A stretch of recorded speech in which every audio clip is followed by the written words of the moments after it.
This D-bag at a BBQ wouldn't stop insulting me and challenging me to a swim race. He didn't know I was on the Olympic team. I was flipping burgers at my girlfriend Harper's family barbecue when her sister showed up with her new boyfriend Craig, who immediately started telling everyone about the pool he'd just installed at his house since he was basically a professional swimmer. Harper squeezed my hand and whispered, "Wow, so impressive." She knew about my 4 years on the Olympic swim team, but I'd never mentioned it to her family since I didn't want to be that guy who peaked in college.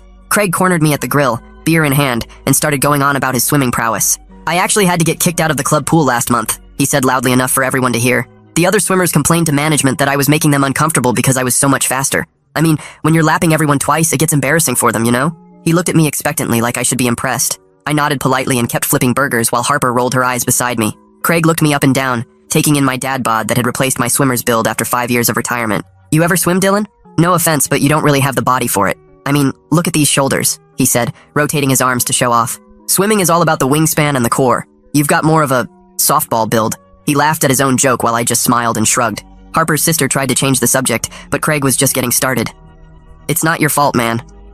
Black guys just aren't built for swimming. It's a scientific fact, something about bone density or muscle fibers. That's why you never see them in the Olympics." Harper's jaw dropped and she started to say something, but I touched her arm gently and whispered, "Let him talk. This is actually hilarious." Craig must have taken my silence as agreement because he kept going. "I'm not being racist, it's just biology. Like, when's the last time you saw a black swimmer win anything? Michael Phelps, Ryan Lochte, all the greats are white. It's just how it is." He shrugged like he was doing me a favor by explaining this. Even Harper's dad looked uncomfortable now, but I just kept that same easy smile on my face. After a few beers, Craig decided to demonstrate his perfect butterfly form on the grass, flopping around like a fish while explaining his technique. "See, Dylan? It's all about the dolphin kick. I bet you don't even know what that is. My coach said I had natural talent you can't teach. Some people got it, some don't." He stood up, grass stains on his polo, completely serious about his performance. When Harper mentioned I used to swim in college, Craig laughed so hard he nearly choked on his beer. "Community college had a swim team? That's cute. Let me guess, you did the doggy paddle relay?" He turned to his girlfriend and said, "No wonder Harper's dating him. She always liked charity cases. Remember that guy with the limp?" Harper's face went red and she snapped, "Dylan went to Stanford, you ass." But I just smiled and said, "Harper, relax." Craig pulled out his phone to show everyone videos of him swimming, narrating each one. "This is me destroying everyone at my gym. See that guy I just lapped? He said he swam Division 3. Pathetic." Then he turned to me and said, "Dylan probably thinks the shallow end is an accomplishment. Different leagues, bro. I'm talking about real swimming, not whatever you did at the YMCA." The videos were clearly sped up, but I didn't bother pointing it out. The afternoon got worse when Craig started lying about his times, claiming he could swim a 50-meter freestyle in under 20 seconds, which would be a world record. "I never went pro because I make too much money in sales. Why make pennies swimming when I can afford my own pool?" "Dylan, what do you do again?" Harper mentioned something about coaching kids. "What do you coach them in, burger flipping?" He gestured at the grill and laughed. "That's sweet though, giving back to the community since you never made it yourself." I actually laughed at that one because the irony was too perfect. Finally, Craig had drunk enough to issue his challenge. He stood up, swaying slightly, and announced to everyone, "You know what? Let's settle this right now. Dylan, get in my pool and race me, right now. Unless you're scared to lose in front of your girl." He pulled off his shirt dramatically. "Come on, man. One lap. Unless you admit you can't swim and I'm superior in every way. What's it gonna be? You gonna hide behind Harper or are you gonna be a man?" Harper looked at me with an expression that said she was completely done with this guy. "Oh my God, just do it already," she said, knowing exactly what was about to happen. Craig stood there smirking, thinking he was about to humiliate me in front of everyone, having no idea he'd just challenged someone with 4 NCAA titles and an Olympic trials record that still hadn't been broken. So I said, "Sure, man. One lap." Craig grabbed his keys off the table and started walking toward his car, while everyone else looked at each other trying to figure out the logistics. Harper's dad stepped in and took the keys from Craig's hand, saying nobody was riding with someone who'd been drinking that much. Craig protested, but his girlfriend grabbed his arm and steered him toward her car, while Harper and I headed to mine with her parents following in theirs. The whole convoy of cars pulled out of the driveway with Craig hanging out the passenger window of his girlfriend's car, yelling about how I was about to learn what real swimming looked like. Harper squeezed my hand tight as we drove and whispered she couldn't wait to see his face when he realized what he'd gotten himself into. I kept my eyes on the road and focused on staying calm, because even though it had been 5 years since I'd competed seriously, my body still remembered what it felt like to destroy someone in the water. Craig's house was only 10 minutes away, and when we pulled up I had to admit his pool setup was actually pretty nice. The pool stretched 25 yards with proper lane lines and everything, though I could tell from the way the lane ropes sat loose that he probably never bothered setting them up right. Craig immediately started his tour explaining how he'd personally designed every aspect for optimal training conditions and maximum speed development. He pointed at the shallow end saying that's where beginners usually stayed, and then gestured at the deep end where real swimmers trained. Everyone just wanted to see the race happen, but Craig kept going on about the filtration system and the special tiles he'd chosen and how the depth was perfect for generating the right kind of waves. I walked over to check the water while he talked and suggested we should probably set some ground rules for safety since he'd been drinking pretty heavily all afternoon. Craig waved his hand, dismissing my concern, and said real swimmers didn't need rules because the water was their natural element. Harper's dad spoke up firmly, saying we absolutely needed to be smart about this, and nobody was getting in that pool without some basic safety measures in place. Craig rolled his eyes, but his girlfriend agreed with Harper's dad, so he had to go along with it. That's when Craig started pulling off his clothes right there on the pool deck, and I realized he was stripping down to his underwear since he didn't have swim trunks at his own house. Everyone got real uncomfortable real fast, and Harper's sister finally convinced him to at least keep his shorts on, even though he complained they would create drag and slow him down. I mentioned we should probably have someone neutral time this to make sure it was fair for both of us, and Craig immediately scoffed, saying I was already making excuses before we even got started. Several people agreed it made sense to have an official timekeeper though, and Harper's mom volunteered to use her phone's stopwatch since she didn't care who won. Craig started his warm-up routine, which consisted of aggressive arm swings that looked more like he was trying to fight invisible bees than prepare for swimming. He grunted loudly with each swing and kept checking to make sure everyone was watching his technique. Meanwhile, I quietly stretched my shoulders the way I'd done thousands of times before and dipped my hand in the water to check the temperature. Harper had her phone out filming everything and said loud enough for everyone to hear that she wanted to remember this moment forever. Craig heard that and flexed for the camera, saying she could use the video to show people what peak performance looked like. Harper's sister pulled me aside while Craig was distracted and apologized for his behavior, especially all the racist stuff he'd said earlier. Her face looked miserable, and I could tell she was realizing her boyfriend was about to embarrass himself in front of her whole family. I told her it wasn't her fault, and that Craig seemed to have some issues he needed to work through, but she still looked like she wanted to disappear. Craig called me back over and started explaining the rules to me like I was a 5-year-old who'd never been in a pool before. He used his hands to show me that one lap meant down to the other end and back, and that we'd be doing freestyle, which meant any stroke I wanted as long as I didn't touch the bottom or the lane lines. I nodded along patiently, while Harper stood behind him, barely containing her laughter at how ridiculous this whole thing was. Craig kept going, explaining that we'd start in the water since he didn't have starting blocks, and that meant pushing off the wall when someone said go. More people from the BBQ started showing up to watch, and Craig immediately played to the crowd, saying he'd try not to lap me, but sometimes his competitive nature just took over. Someone mentioned they should probably have towels ready for afterward, and I appreciated that at least a few people were being practical about this whole situation. Craig kept posing and flexing for the growing audience, while I just stood there waiting for him to finish his show. Finally, we both got in the water at opposite ends of the pool to get ready for push starts, and the water was actually colder than I expected, which made my muscles tense up for a second. Craig immediately started complaining that the cold water was throwing off his rhythm and his muscles weren't responding right, and maybe we should wait for it to warm up. Harper's dad said we were doing this now, or not at all, so Craig stopped complaining and got into position against the wall. I pushed off the wall in a slow practice start to show Craig what we were doing, my body remembering the motion even after 5 years away from competition. Craig watched me glide halfway across the pool before he tried his own practice start, which was basically him shoving off the wall with his feet while his arms flailed around randomly. He came up sputtering after 3 strokes and said he was just warming up and the real one would be different. Harper's dad stepped forward and offered to do the countdown for us since we needed someone neutral to call the start. Craig immediately demanded that we go on go instead of 3, because that's how real races work according to him. I nodded and agreed to whatever made him comfortable since it wouldn't change the outcome anyway. Harper grabbed my arm and pulled me to the side of the pool for a second, while Craig was adjusting his shorts. She asked if I was really okay doing this since Craig had been drinking and might try something stupid in the water. I told her I dealt with way worse at actual competitions, and one drunk guy wasn't going to be a problem. She squeezed my hand and went back to stand with her family, while Craig started doing more of his weird arm circles. Imani Wade, who was one of Harper's family friends, stepped forward with her phone and volunteered to time the race since she didn't know either of us that well. She positioned herself at what would be the finish line and pulled up the stopwatch app to get ready.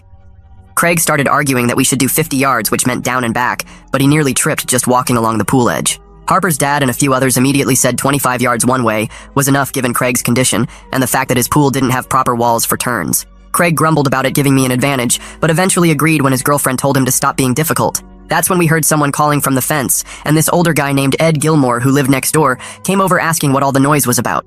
When someone explained we were having a swimming race, Ed disappeared for a minute, then came back with an actual stopwatch from his garage. He said he used to time his grandson's swim meets and offered to help time as a completely neutral party since he didn't know either of us. Now we had 2 timekeepers, which made this whole thing feel more official than it needed to be. A couple of the teenagers started pulling pool toys and floating beer cans out of the lanes, while Craig and I took a few easy strokes to warm up. My warm-up was just smooth freestyle to get a feel for the water temperature and distance, while Craig's looked like he was trying to beat the water into submission. Every stroke sent huge splashes everywhere, and his legs kicked so wide that he almost hit the lane line with every movement. Harper's dad gathered everyone together and said he wanted this to stay respectful with no trash talk during the actual race. Harper's sister looked grateful that her dad was trying to keep things civil, even though Craig muttered something about not needing anyone to protect him. Then Craig started up again with his racist garbage saying black people can't swim because of science and offering to give me a 5-second head start. Before I could respond, Imani shut him down hard with actual facts about Cullen Jones winning Olympic gold and Simone Manuel breaking records that stood for years. She told Craig his science was just ignorance, and maybe he should learn some actual history before opening his mouth. Craig's face got red, and he mumbled something about exceptions to the rule, but everyone was clearly done listening to him. I caught Harper's eye across the pool, and she gave me a small nod that said she understood this was about more than just winning a race now. The crowd had grown to about 15 people, all standing around the pool edge, waiting to see what would happen next. Someone had even brought out more towels and set them on the chairs, which I thought was pretty practical considering how this was likely to end. Craig kept stretching and posing like he was at the Olympics himself, while I just stood quietly in the water getting my breathing ready. The water felt good against my skin, and my muscles were starting to remember what they used to do every single day for years. Ed and Imani compared their timing devices to make sure they were synced up and ready to go. Harper's dad asked us both one more time if we were ready to do this safely and responsibly. Craig rolled his eyes and said he was born ready, while I just nodded and got into position at the wall. My hands gripped the pool edge the same way they had hundreds of times before in actual competitions that mattered. Craig tried to copy my position, but his form was all wrong with his butt too high and his head looking straight ahead instead of down. The whole crowd went quiet as Harper's dad raised his hand to start the countdown, and I felt that familiar calm wash over me that always came right before a race. Craig suddenly stood up and started pounding his chest with both fists like some kind of gorilla while making these loud whooping noises that echoed across the pool area. Everyone just stared at him as he kept beating his chest harder and harder, his face turning red from the effort and the alcohol.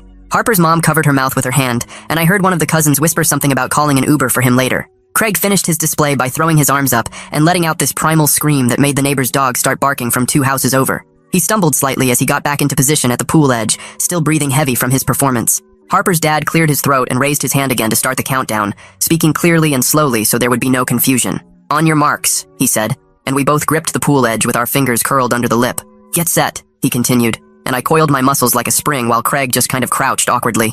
Harper's dad took a breath and started to say go, but Craig launched himself into the water before the word even left his mouth. Water exploded everywhere as Craig thrashed into the pool, while Ed immediately called out, "False start," and waved his arms to stop everything. Craig came up sputtering and immediately started arguing that he definitely heard the word go, even though literally everyone else was shaking their heads. "The pressure got to me," Craig complained as he swam back to the wall, water streaming down his face. We reset our positions and Harper's dad made sure to speak even louder and clearer this time around. Craig kept fidgeting and adjusting his shorts while I just stayed perfectly still, waiting for the real start. "On your marks, get set, go!" Harper's dad called out, and this time we both pushed off clean and legal. My body remembered exactly what to do as I drove off the wall with my legs and stretched into my first stroke. The water felt perfect against my skin as I pulled through with my right arm, then my left, finding that rhythm I'd practiced thousands of times. Craig was already creating massive splashes next to me, his arms windmilling through the water like he was trying to fight off a swarm of bees. By my 5th stroke, my muscle memory had completely taken over, and I was gliding through the water like the past 5 years had never happened. I could hear the muffled cheers from above the water as I smoothly rotated my body with each stroke, my kick steady and controlled. Craig's splashing got louder and more desperate as I pulled ahead, his breathing getting ragged and gasping with every stroke attempt. I touched the wall with a smooth reach and stood up calmly while Craig was still struggling through the last 5 yards. He finally slapped the wall with both hands, gasping and wheezing like he'd just run a marathon instead of swimming 25 yards. Ed called out the times clearly for everyone to hear. Mine was actually pretty decent considering I hadn't trained in years, while Craig's was about what you'd expect from someone who could barely swim. Craig immediately grabbed the pool edge and started making excuses between gasps for air. "The beer threw off my balance," he wheezed, then added something about his stomach being too full from the burgers. He clutched his side dramatically and claimed he'd gotten a sudden cramp halfway through, which explained everything apparently. Before anyone could respond, Craig pushed off the wall and declared that freestyle wasn't his best stroke anyway. "Butterfly," he announced, still breathing heavy. "That's my signature stroke. Let's go again with butterfly." Harper's sister tried to grab his arm and tell him to stop, but he was already insisting that butterfly was where his true talent showed. Several people pointed out that butterfly while drunk could actually be dangerous, but Craig waved them off with water flying from his hands. Harper's dad suggested we should only go the width of the pool for safety if we were really doing butterfly. Craig complained that the shorter distance gave me an advantage somehow, but finally agreed when everyone insisted on safety first. We moved to the side of the pool where it was only about 15 feet across instead of the full 25-yard length. Craig kept trying to demonstrate his butterfly technique while standing in the water, his arms swinging wildly and hitting the water with loud slaps. I just waited quietly at the wall, knowing exactly how this was about to go down. Ed and Imani repositioned themselves at the opposite side with their timing devices, ready for the width-wise sprint. Harper's dad gave us another countdown, and we pushed off for the butterfly demonstration. I kept my form tight and controlled, my arms sweeping forward together while my legs did the dolphin kick I'd perfected years ago. Craig managed maybe 2 actual butterfly strokes before his coordination completely fell apart, and he started doing something that looked like a mix between doggy paddle and actually drowning. Water went everywhere as he thrashed and gasped, his arms moving at different times and his legs kicking randomly. I touched the far wall without even needing to take a breath while Craig was still flailing in the middle of the pool. He finally made it to the wall and clung to it with both hands, coughing and spitting out water. Craig's face was bright red as he started yelling that Ed must have messed up the timing somehow. Ed calmly read out both times again from his stopwatch and even showed Craig the display. Even Craig couldn't argue with a 12-second difference in a widthwise sprint that should have taken maybe 8 seconds total. Harper's sister finally lost it and grabbed Craig by the arm, pulling him away from the pool while water dripped everywhere. We could all hear her telling him he was embarrassing both himself and her in front of her entire family. Craig kept insisting the pool must be different dimensions than what he ordered, which made absolutely no sense to anyone listening.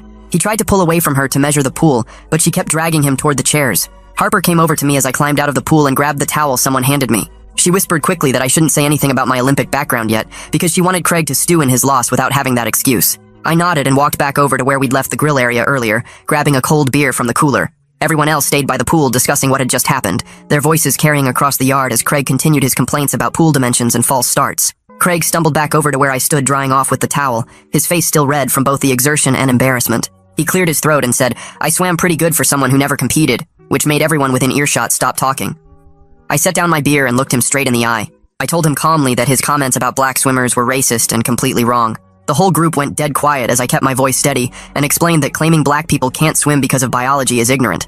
I mentioned that plenty of black swimmers have won Olympic medals and broken world records. Craig's mouth opened and closed like he wanted to argue, but couldn't find the words. Imani stepped forward from where she'd been timing and backed me up immediately. She suggested Craig should apologize for the racist garbage he'd been spewing, not just the trash talk about swimming.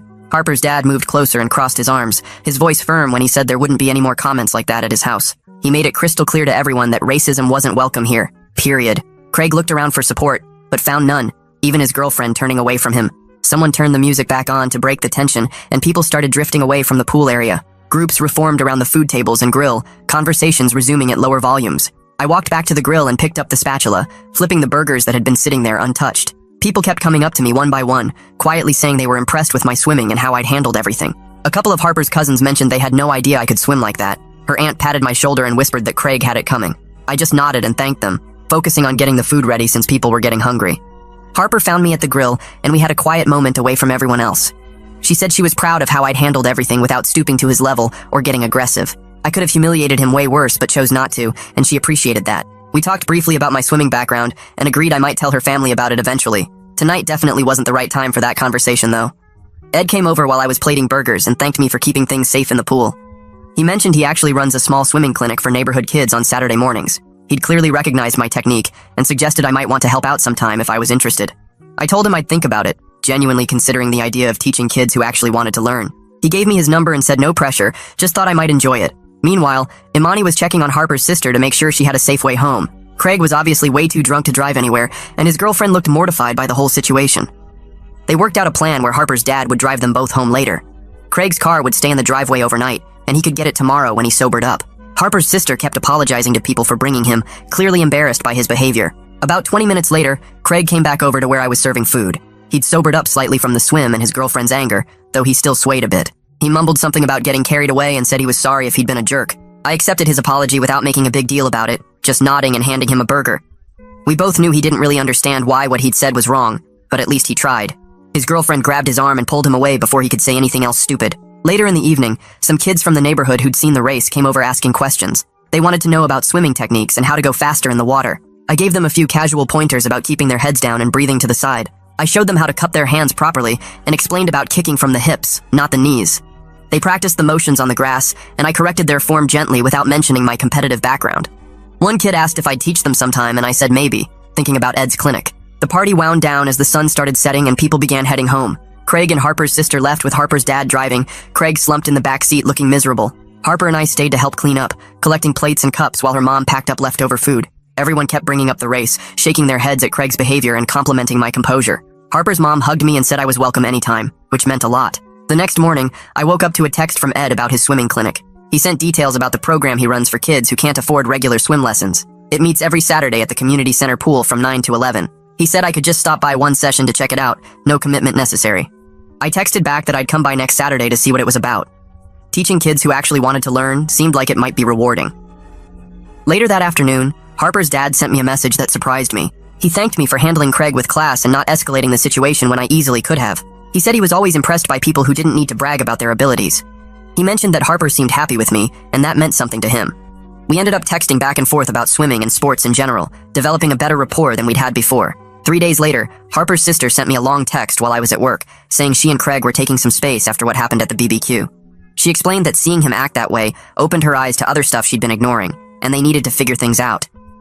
I texted back that she didn't need to apologize for anything, and that I hoped things worked out however was best for her. Harper told me later that her sister was really torn because Craig kept saying he was just drunk and competitive, but she couldn't forget the racist stuff he said. 2 weeks passed before the next family dinner at Harper's parents' house, and I noticed Craig's usual spot at the table stayed empty. Harper's mom served the pot roast, and then asked me about my swimming background since everyone kept talking about the race. I took a sip of water and mentioned I swam at Stanford for 4 years and had some good races there. Her dad nodded and said that explained a lot about my form in the pool.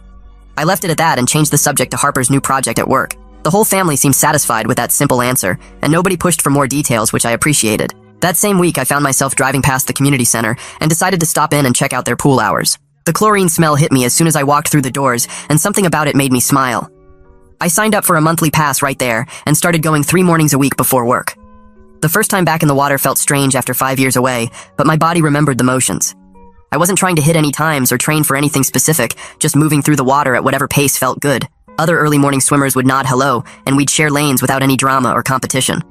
The lifeguard mentioned my stroke looked professional, and I just said thanks and kept swimming. Those morning swims became my favorite part of the day, where I could just exist in the water without any pressure. A month later, Harper's family had another barbecue, and someone had printed out pool rules and taped them to the fence as a joke. The list included stuff like no racing under the influence and no biology lessons required, and everyone got a good laugh out of it. Harper's dad started calling me Coach when I walked in, and pretty soon everyone picked it up as a friendly nickname. I manned the grill again and noticed Harper's sister showed up alone looking more relaxed than she had in months. She came over to thank me for being cool about everything and mentioned she and Craig had officially broken up the week before. The afternoon went smooth with kids splashing in the pool and adults sitting around talking about normal stuff. Nobody brought up swimming or racing, and I was perfectly happy keeping my Olympic background to myself for now. Well, folks, that's all from me today. Thanks for letting me toss in my clever little observations along the way. Until we meet again, stay sharp. If you made it to the end, drop a comment. I love reading all your comments.